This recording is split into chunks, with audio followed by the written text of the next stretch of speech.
he will be presenting his paper, and it is on Kashmir identity. So he will just try to tell us what he means by Kashmir identity. Mr. Mudassir, Dr. Mudassir Tanvi.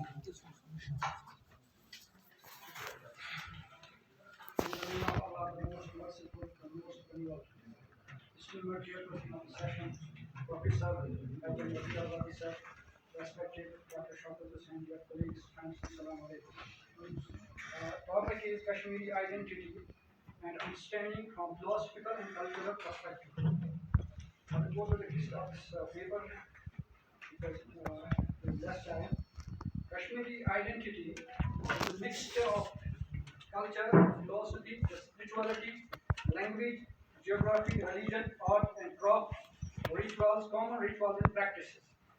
This paper highlights the commonalities of the dimensions that form Kashmiri identity as a whole.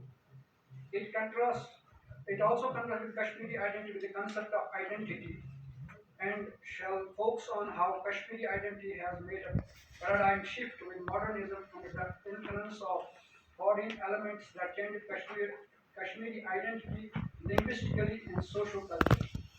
This paper excludes the concerns with the politics nor has any kind of harm to human ethos and religious practices. As far as identity is concerned, it is a condition or character of a person, who he, she, or what a thing is. The qualities, beliefs, language, personality traits, appearance and expression, religion, culture, place of a person that distinguishes or identifies him. Identity is the essence by which an individual can be identified. From philosophical perspective, the concept of identity was explored by Western and Indian philosophers. The standard which defines human identity is different under different circumstances. However, some thinkers like Parmenides and Leibniz believe that identity cannot change. Heraclitus and Hegel argue that the identity of the individual changes. His mental and bodily streams changes, which gives us the paradox of new elements in the identity. Following these two Western ideology, one can argue that being a Kashmiri is an identity that is not a single ideology.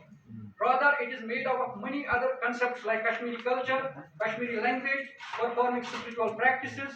The identity of a Kashmiri could also be acknowledged by its geography, religion, art, and other things.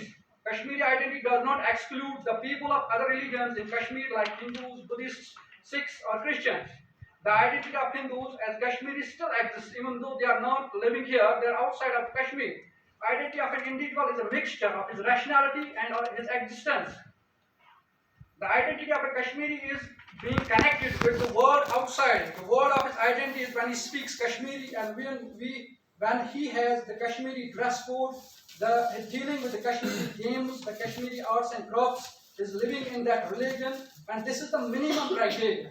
When we define that we are Kashmiri, kosher, we must have minimum criteria. Like first we say that somebody speaks Kashmiri, whether it's a kosher, it's a Kashmiri person.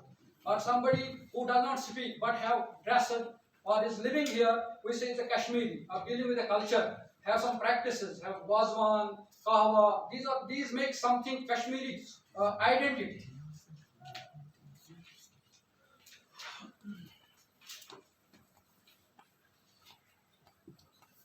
Kashmiri identity has extended its cultural influence to other countries like Iraq, Iran, Turkey, Greek, and China. However, Kashmiri identity itself shows foreign influence through its language, through its dress code, traditions, rituals, religions, and literature. Since the ancient times in Kashmir, many foreign rulers, scholars, philosophers, poets, and historians got influence from its culture and ethos. So that is rightly said by the Jahangir. He said, "Agar firko se baro zami hami asto." And I have quoted some lalwaks also because it's connected with the Kashmiri identity. Bushant bushas